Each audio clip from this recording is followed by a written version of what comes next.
D.B. Cooper. D.B. Cooper. D.B. D.B. Cooper. D.B. Cooper.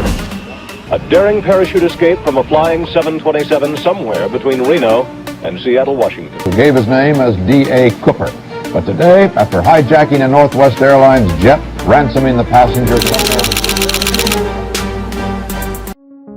24 नवंबर 1971 को Portland airport से एक आदमी जो बिल्कुल बिजनेसमैन जैसा लग रहा था, उसने पोर्टलैंड से सिएटल का एक वन वे टिकट बुक कराया और सीधा प्लेन की तरफ बढ़ने लगा। उस टाइम अमेरिका में डोमेस्टिक फ्लाइट्स पर किसी भी तरह की कोई ज्यादा सख्ती नहीं हुआ करती थी और ना ही पैसेंजर्स का सामान चेक किया जाता था और ना ही उनकी आइडेंटिटी वेरिफिकेशन होती थी। ये नॉर्थ वेस्ट ओरिएंट्स एयरलाइन का प्लेन बोइंग 727 था, जिसको सिर्फ 30 मिनट में पोर्टलैंड से सिएटल लैंड करना था। सनग्लासेस लगाए एक ब्रीफकेस के साथ डैन कूपर नामी यह पैसेंजर इस जहाज में सवार हो गया और अपनी पसंद की सीट पर जाकर बैठ गया, जो इस प्लेन की सबसे लास्ट सीट थी। उसने अपने लिए एक ड्रिंक ऑर्डर की और साथ ही सिगरेट भी जला ली। यहाँ तक सब कुछ नॉर्मल था क्योंकि 70s में फ्लाइट में स्मोकिंग करना अलाउड था। 2:58 पर फ्लाइट टेक ऑफ करती है। टेक ऑफ होते ही डैन कूपर पीछे मुड़ा और पास में बैठी एयर हॉस्टेस को हंसते हुए एक एनवलप थमा दिया। एयर हॉस्टेस जिसका नाम फ्लोरेंस शॉफनर था, उसने जब वो चिट्ठी पढ़ी तो उसके पैरों तले जमीन खिसक गई।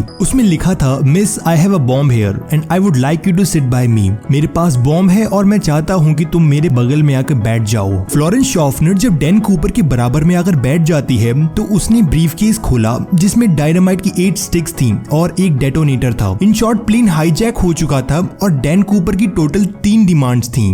उसे 5 बजे से पहले $2 लाख कैश, 4 पैराशूट्स और सिएटल एयरपोर्ट पर एक रिफ्यूलिंग टैंक रेडी चाहिए। अपनी डिमांड्स के आखिर में उसने फ्लोरेंस को इनडायरेक्टली यह भी कहा कि अगर कोई भी मिस्टेक हुई तो मैं बॉम्ब एक्सप्लोड कर दूंगा। डैन कूपर के अलावा इस प्लेन में 35 पैसेंजर्स और भी थे जिनको प्लेन में हुई इस घटना के बारे में कुछ भी नहीं पता था। फ्लोरेंस डैन की डिमांड्स लेकर कॉकपिट में गई और कैप्टन को सब कुछ बता दिया। एक दूसरी एयर हॉस्टेस जिसका नाम टीना मकलव था, अब वो एक इंटरकॉम लेकर डैन के पास बैठ गई। अब वो कैप्टन और डैन कूपर के मैसेजेस को पहुंचाने का काम कर रही थी। ये अमेरिका की हिस्ट्री का सबसे पहला होने वाला प्लेन हाईजैक था जो रैंसम के लिए किया गया था। इसी वजह से लोकल अथॉरिटीज और FBI ने यह फैसला किया कि हाईजैकर्स की सारी डिमांड्स को पूरा किया जाएगा। उस टाइम अथॉरिटीज को लग रहा था कि डीबी कूपर उनसे बचकर नहीं जा पाएगा। फ्लाइट जिसको सिर्फ 30 मिनट में ही सिएटल लैंड करना था, अब वो 1.5 घंटे से एयरपोर्ट के आसपास घूम रही थी और पैसेंजर्स को बताया गया कि टेक्निकल प्रॉब्लम की वजह से लैंडिंग करने में प्रॉब्लम हो रही है।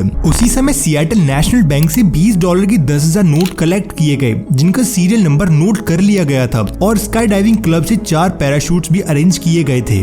5:45 पर फ्लाइट को लैंड कराया गया और वादे के अकॉर्डिंग डैन कूपर को पैसों से भरा बैग और 4 पैराशूट्स दिए गए और साथ ही साथ प्लेन को भी रिफ्यूल कर दिया गया था। अपनी डिमांड्स को पूरी कराने के बाद डैन कूपर 35 पैसेंजर्स और 2 फ्लाइट क्रू को प्लेन से उतरने की परमिशन दे देता है, लेकिन पायलट और 2 फ्लाइट क्रू को प्लेन में ही रहने को बोला गया। अब रात हो चुकी थी और जहाज एक बार फिर से टेक ऑफ कर गया। डैन कूपर ने अपने साथ बैठी टीना मकलव को पायलट को कुछ खास इंस्ट्रक्शन देने को बोला। वो चाहता था कि जहाज के लैंडिंग गियर्स और फ्लैप्स खुले रहें, एल्टीट्यूड 10,000 फीट हो और स्पीड 320 किलोमीटर पर आवर हो और जहाज को सीधा मैक्सिको सिटी ले जाया जाए। पायलट्स बाकी 2 कंडीशंस पर तो एग्री कर गए, लेकिन प्लेन को सीधा मैक्सिको सिटी लेकर जाना फ्यूल की वजह से पॉसिबल नहीं था। तब पायलट ने डैन कूपर को रिफ्यूलिंग के लिए 2 ऑप्शंस दिए, रीनो या फिर फीनिक्स। डैन कूपर रीनो के लिए मान जाता है। दूसरी तरफ लोकल और फेडरल अथॉरिटीज भी अपना काम कर रही थी। 2 फाइटर जेट्स को प्लेन के पीछे भेज दिया गया था,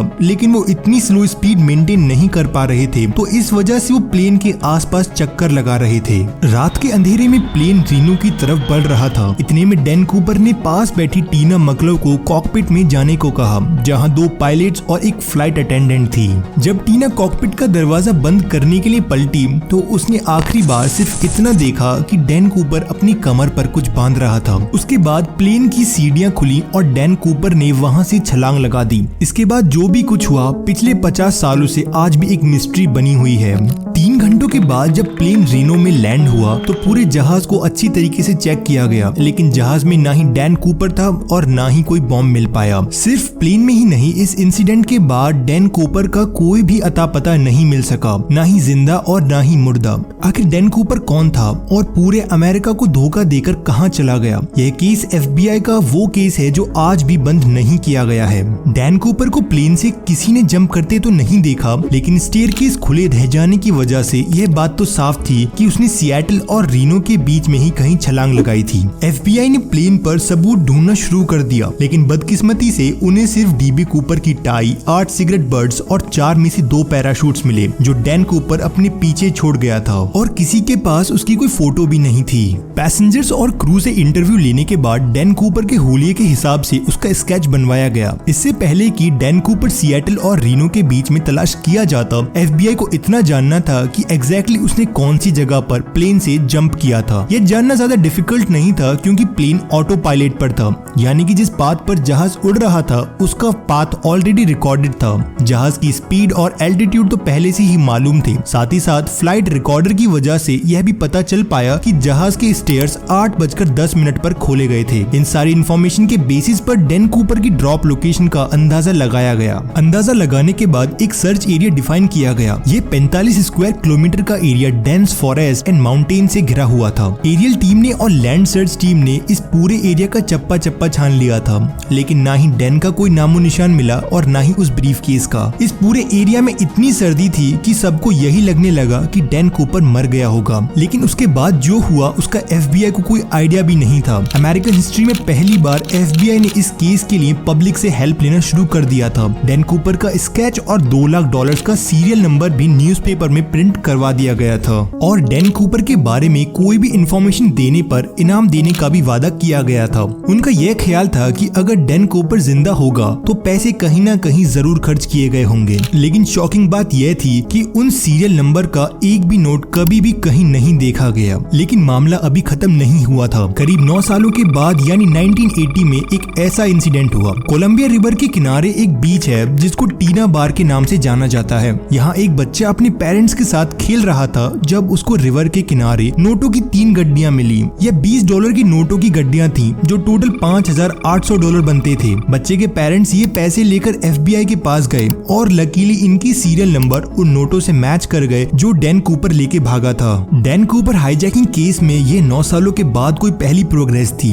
लेकिन बजाय केस को सॉल्व करने के इस इंसिडेंट ने केस को और भी उलझाकर रख दिया, क्योंकि यह पैसे ड्रॉप लोकेशन से करीब 27 किलोमीटर दूर पाए गए थे। पहले यह समझा गया था कि ड्रॉप जोन में प्रेजेंट लुइस रिवर में यह पैसे डैन कूपर से गिर गए होंगे और वहां से बहते हुए कोलंबियन रिवर तक पहुंच गए होंगे, लेकिन बाद में नोटिस किया गया कि कोलंबियन रिवर तो ऑपोजिट डायरेक्शन में फ्लो करती है, यानी कि यह पैसे लुइस रिवर से बहकर टीना बार बीच तक किसी भी हालत में नहीं पहुंच सकते थे। FBI के लिए यह मामला सॉल्व होने की बजाय और भी ज्यादा उलझता ही जा रहा था। न सिर्फ इतना, टीना बार बीच पर जहां से यह पैसे मिले थे, यहाँ 1974 में कुछ खुदाई का काम किया गया था। हाईजैकिंग के 3 साल बाद टीना बार बीच पर कुछ एक्स्ट्रा रेत डाली गई थी और मिलने वाले पैसे इसी रेत के अंदर पाए गए थे। इस नई इन्फॉर्मेशन से तो यह जाहिर हो रहा था कि डैन कूपर या फिर उसके किसी साथी ने जानबूझकर केस को उलझाने के लिए 3 साल के बाद टीना बार बीच पर आकर यह पैसे दफनाए हैं। इस केस को लेकर FBI ने कॉपर जैसे दिखने वाले लोगों से इन्वेस्टिगेशन की, लेकिन कोई भी खास सबूत नहीं मिल पाए। कई थ्योरीज तो यह भी कहती हैं कि डैन कूपर कोई ट्रेन मिलिट्री कमांडो था,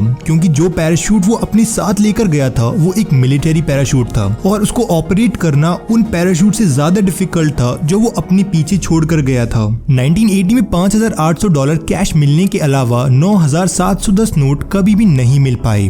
एविडेंस के तौर पर FBI के पास डैन कूपर की इस स्केच के अलावा सिर्फ ये टिकट है जिसमें उसने खुद अपना नाम लिखा था और ये टाई जिस पर क्लिप लेफ्ट साइड पर थी, जिससे यह मालूम होता है कि वो लेफ्ट हैंडेड था। इस केस ने FBI को पिछले 50 सालों से सवालों में उलझा कर रखा है। आज भी FBI की वेबसाइट पर इस केस की सारी डिटेल्स मौजूद हैं और इस केस की फाइल आज तक ओपन है। दोस्तों, अगर वीडियो अच्छी लगी हो तो लाइक कीजिए, शेयर कीजिए और चैनल को सब्सक्राइब कीजिए।